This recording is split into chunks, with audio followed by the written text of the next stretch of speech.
Assalamualaikum warahmatullahi wabarakatuh. Perkenalkan, nama saya Muhammad Mustafa dengan NIM akhir 066. Pada video kali ini saya akan menjelaskan mengenai uji normalitas beserta implementasinya perhitungan menggunakan Microsoft Excel. Nah, mana uji normalitas sendiri adalah uji statistik yang bertujuan untuk mengetahui apakah data penelitian berdistribusi normal atau tidak. Uji ini biasanya dilakukan sebelum melakukan analisis statistik parametrik seperti uji T, ANOVA, korelasi person, dan regresi linear. Nah, kegunaannya yaitu digunakan untuk memastikan bahwa data memenuhi salah satu asumsi dasar analisis parametrik, yaitu data harus berdistribusi normal. Nah, kemudian di sini terdapat datasetnya yang terdiri dari 10 data. Dan langkah pertama yaitu menghitung rata-ratanya. Untuk rumusnya saja kita ketik sama dengan average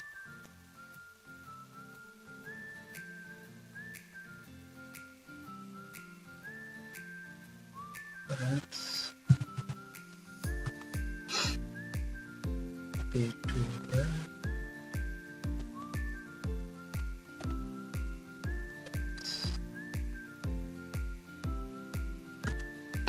Nah, di sini ditemukan bahwasanya rata-ratanya yaitu 75. Kemudian lanjut menghitung standar deviasi. Untuk rumusnya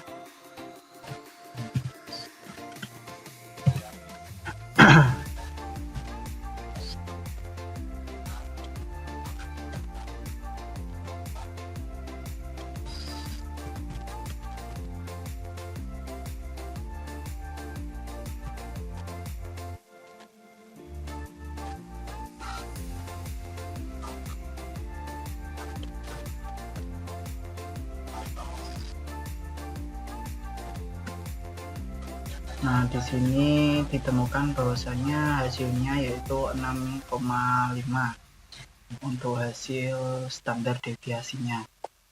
Kemudian langkah keempat yaitu menghitung nilai Z-score.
Nah, di sini ditemukan untuk skor dari Z-score-nya.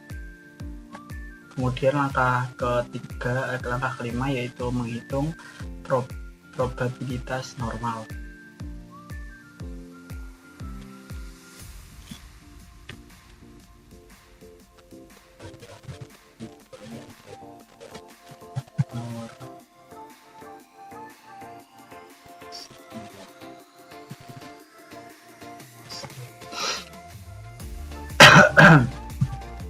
C2.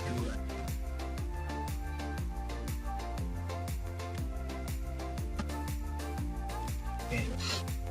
Di sini sudah ditemukan bahwasanya untuk hasil dari probabilitasnya seperti ini.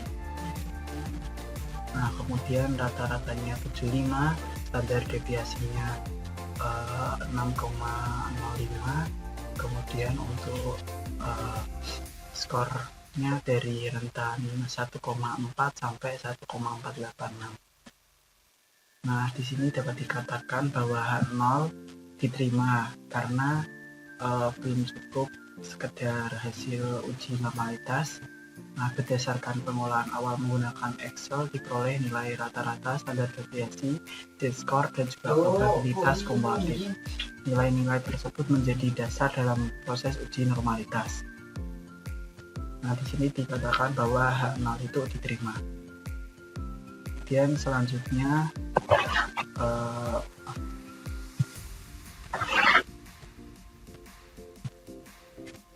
selanjutnya diuji homogenitas. Uji homogenitas adalah uji statistik yang digunakan untuk mengetahui apakah dua kelompok data memiliki varians yang sama atau homogen. Biasanya uji ini dilakukan sebelum melakukan uji T atau ANOVA. Nah, kegunaannya sendiri uji homogenitas itu digunakan untuk mengetahui apakah data dari dua kelompok mempunyai penyebaran data varians yang sama. Nah, jika hipotesisnya H0 varians kedua kelompok homogen atau sama, H1 varians kedua kelompok tidak homogen. Nah, untuk taraf signifikannya itu 0,05. Dan di sini saya sudah menemukan datasetnya, yaitu dataset kelas A dan juga kelas B.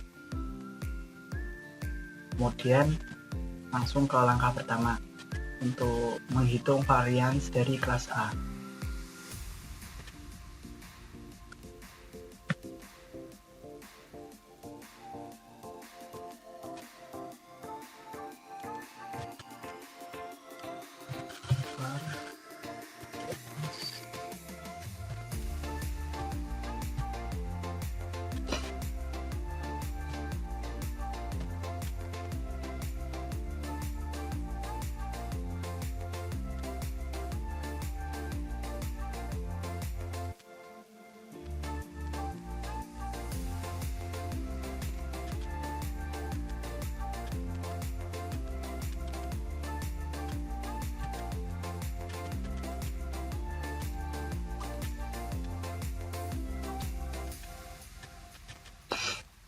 Nah, di sini ditemukan bahwasanya untuk hasil varians dari kelas A itu 36,6. Dia lanjut untuk menghitung dari varians kelas B.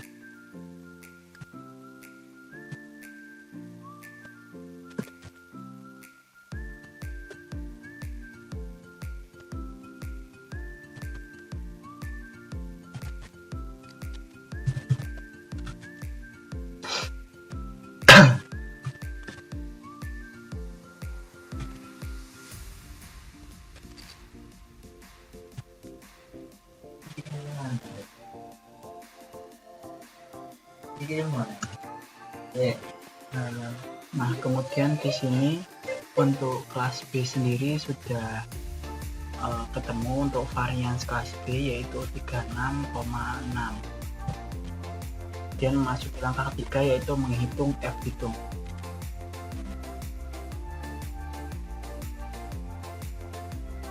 Sini kita masukin untuk formula Excelnya.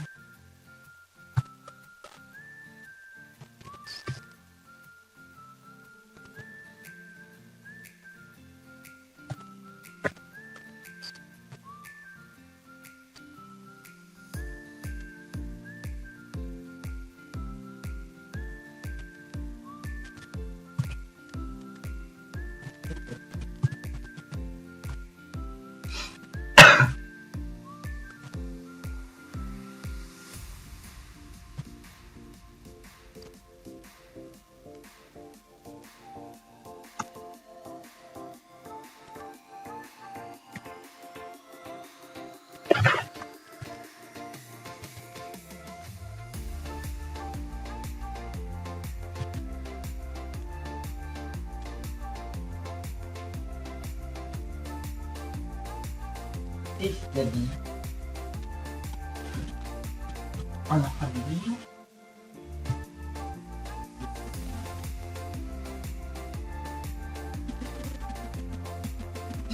Nah, di di sini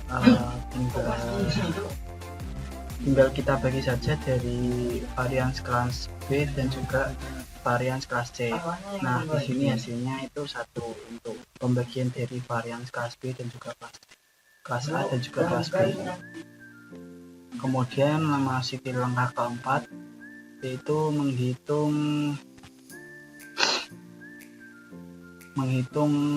F tabel.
Nah, di sini ditemukan bahwasanya tabelnya itu 3,78893. Nah, kemudian di sini untuk langkahnya, langkah kelima yaitu membandingkan antara F hitungnya di sini dapat 1, kemudian F tabelnya 3,17. Nah, karena F hitung itu lebih kecil daripada F tabel, maka H0 itu diterima. Kemudian kesimpulannya, karena F hitung itu lebih kecil dari F tabel, maka H0 diterima, yang artinya varians nilai kelas A dan kelas B itu adalah homogen.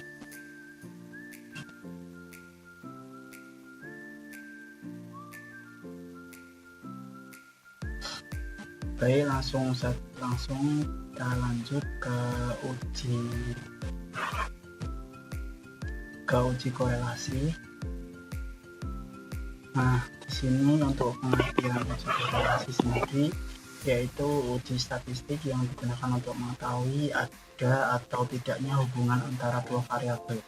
Nah, pada contohnya ini variabel yang diuji adalah jam belajar dan juga nilai ujian. Nah, kegunaannya untuk mengetahui apakah hubungan antar variabel positif atau negatif, dan juga untuk mengetahui seberapa kuat hubungan tersebut. Kemudian untuk hipotesisnya, untuk H0 tidak terdapat hubungan antara jam belajar dan juga nilai ujian. Untuk H1 itu hipotesis alternatif, yaitu terdapat hubungan antara jam belajar dan juga nilai ujian. Untuk taraf signifikasinya itu 0,05. Di sini saya sudah ada untuk dataset di mana terdapat 10 data, yaitu terdapat jam belajar dan juga nilai. Dan untuk langkah pertama,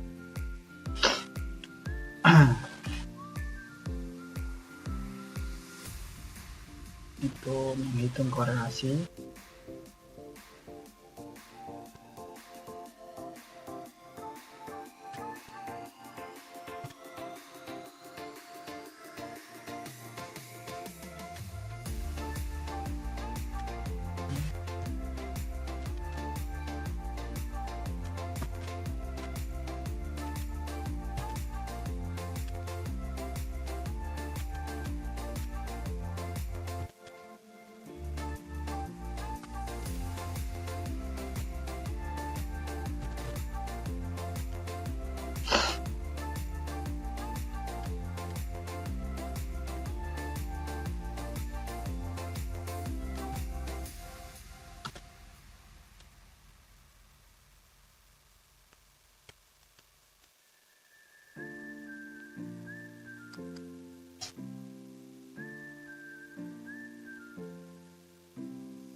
masukin rumus untuk menghitung korelasinya.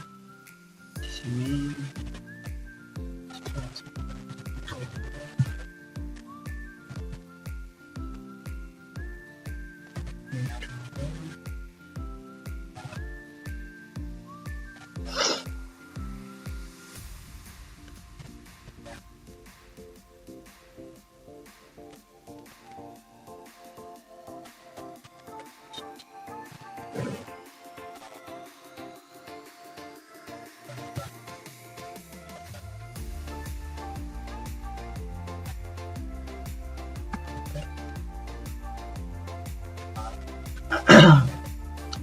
nah di sini ditemukan bahwa hasilnya untuk nilai korelasi atau R-nya 0,98 yang dapat dikategorikan sangat kuat. Nah, nilai R itu 0,989 yang berada pada rentang 0,80 sampai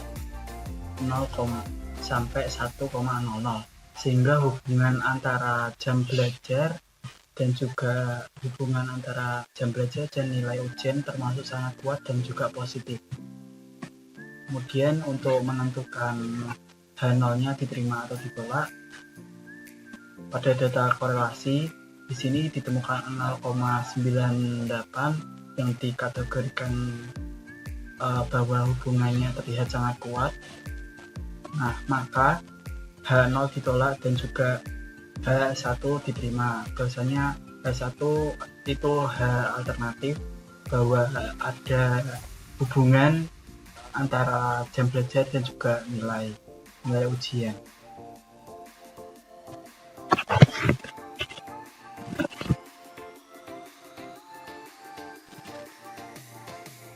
Oke, selanjutnya kita lanjut untuk menjelaskan dari uji regresi linear. Nah, uji regresi linear adalah analisis statistik yang digunakan untuk mengetahui pengaruh satu variabel bebas X terhadap satu variabel terikat Y. Nah, di sini untuk variabel X-nya ada lama belajar di e-learning, kemudian untuk Y-nya itu ada nilai. Nah, kegunaannya itu untuk mengetahui apakah jam belajar berpengaruh terhadap nilai ujian. Yang kedua, membuat persamaan regresi yang dapat digunakan untuk memprediksi nilai. Dan untuk hipotesisnya, untuk H0 tidak dapat pengaruh antara jam belajar dan juga nilai ujian. Untuk H1-nya terdapat pengaruh antara jam belajar dan juga nilai ujian. Untuk taraf signifikannya 0,05. Di sini terdapat datasetnya, di mana terdapat 10 dataset. Kemudian untuk implementasinya di Excel, yaitu langkah pertama menghitung slope B.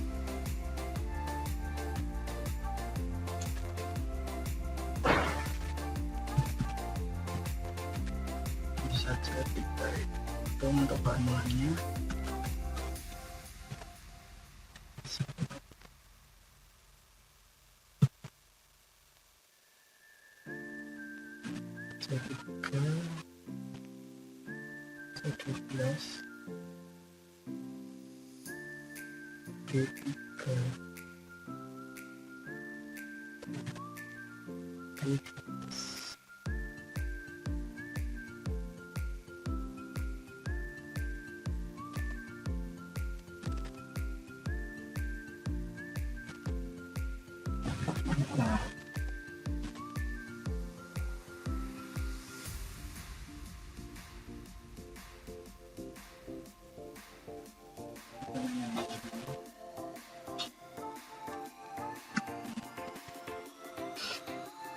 Nah, di sini ditemukan bahwasanya hasilnya yaitu 4,1899076.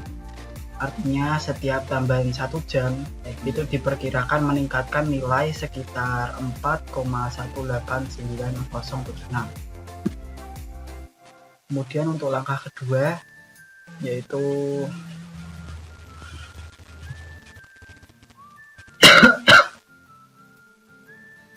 langkah kedua yaitu menghitung intercept A.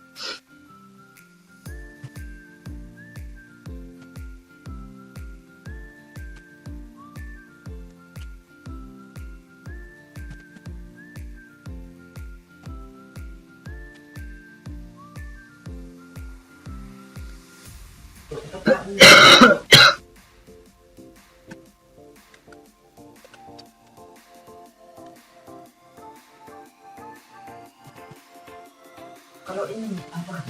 C3 Oh ya. C11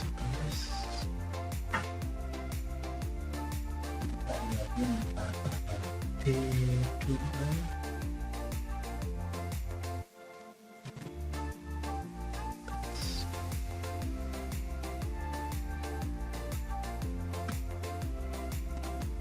Nah, di sini udah ketemu.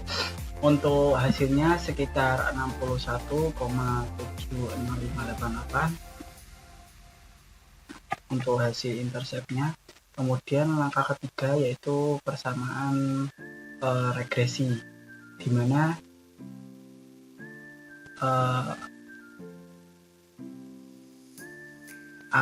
regresi A tambah B, untuk B nya itu 4,66 yang artinya konstannya diperoleh 56,90. Kemudian untuk koefisien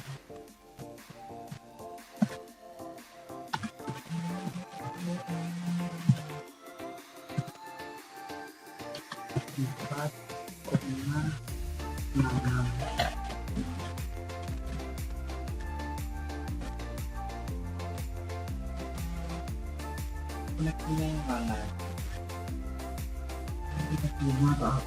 Kemudian untuk langkah keempat yaitu menghitung nilai prediksi. Di sini kita memakai kalau baru, dan untuk rumus Excelnya dengan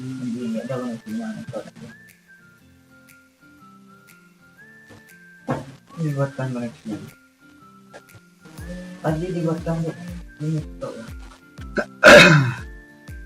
4 plus tuh ini 50.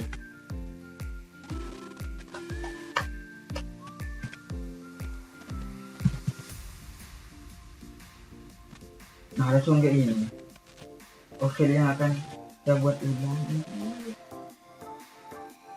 8 berarti kurang 1 banyak banget.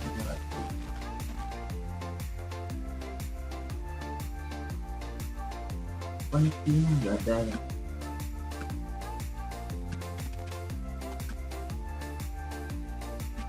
Paling bawah yuk.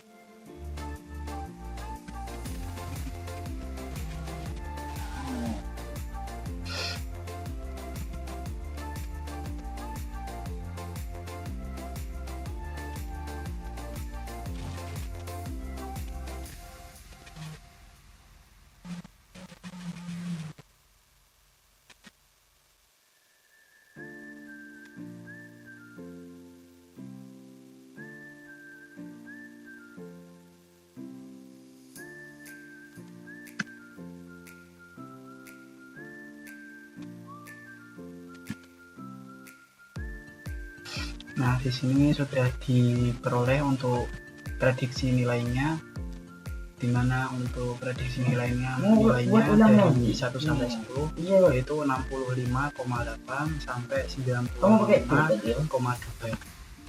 Dan untuk langkah kelima yaitu menghitung koefisien dari determinasi R2.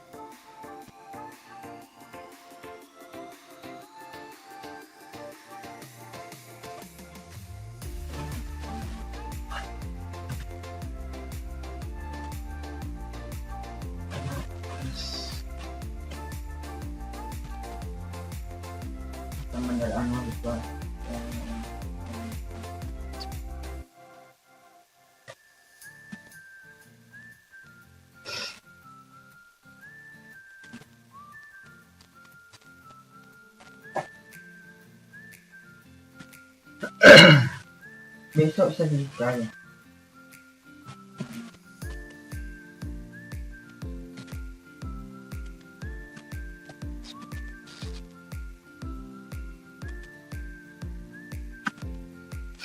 Nah, di sini sudah ditemukan bahwasanya untuk koefisien determinasinya sekitar 0,991927.